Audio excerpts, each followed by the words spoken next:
अस्सलाम वालेकुम दोस्तों, कैसे हैं सब? उम्मीद है खैरियत से होंगे। तो दोस्तों, क्या आप जानते हैं कि लैला खालिद कौन थी?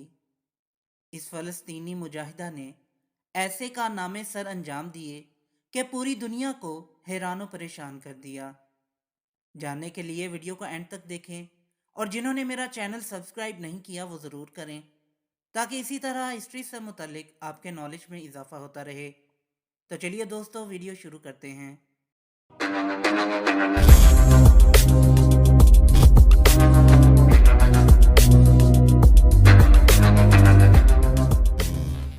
लैला खालिद 1944 को फ़लस्तीन के शहर हैफा में पैदा हुई।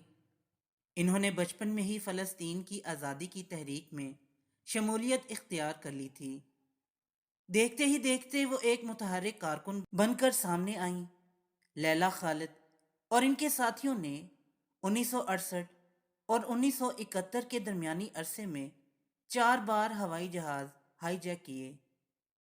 दुनिया के मुश्किल तरीन कामों में से एक काम हवाई जहाज़ हाईजैक करना है, जिसमें किसी भी मुल्क का तियारा अगवा करना और अपने मुतालबात मनवाना है।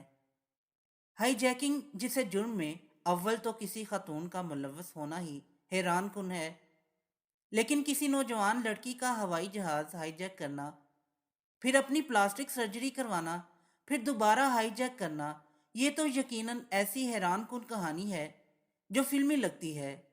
लेकिन दुनिया में ये वाहिद मिसाल फ़लस्तीनी खातून लैला खालिद हैं। फ़लस्तीन लिबरेशन फ्रंट में शमूलियत के बाद इन्होंने पहला जहाज़ 29 अगस्त 1969 को हाईजैक किया। ये बोइंग 707 था। यह जहाज़ इटली से इसराइल के दारुल हुकूमत तल अबीब जा रहा था। इत्तला ये थी कि इसराइल के वज़ीर आज़म इसहाक राबिन भी इस फ़्लाइट के मुसाफिरों में शामिल हैं।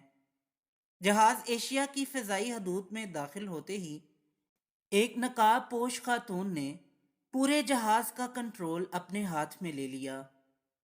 इसने पायलट को हुक्म दिया कि फ़लस्तीनी शहर हफ़ा से परवाज करते हुए जहाज़ का रुख दमिश्क की तरफ मोड़ दो। दमिश्क जाने से पहले मैं अपनी जाए पैदाइश मालूफ हफ़ा को देखना चाहती हूँ। खातून और इसके साथी बम्बों से लैस थे। चनाचे पायलट ने हुक्म की तामील की और जहाज़ को दमिश्क में उतार लिया गया। मुसाफिरों को यरगमाल बनाकर फ़लस्तीन की आज़ादी का मुतालबा किया गया। पूरी दुनिया की तवज्जो फ़लस्तीनियों पर इसराइली मज़ालम की तरफ मबज़ूल हुई। मज़ाकरात के बाद इसराइली जेलों में फ़लस्तीनी कैदियों की रहाई और हाईजैकरों की बहफाजत वापसी की शराइत पर यरगमालियों को रहा कर दिया गया। दुनिया भर के टेलीविज़न, न्यूज़ चैनल और अखबारात ने लैला खालिद के इंटरव्यू नशर किए।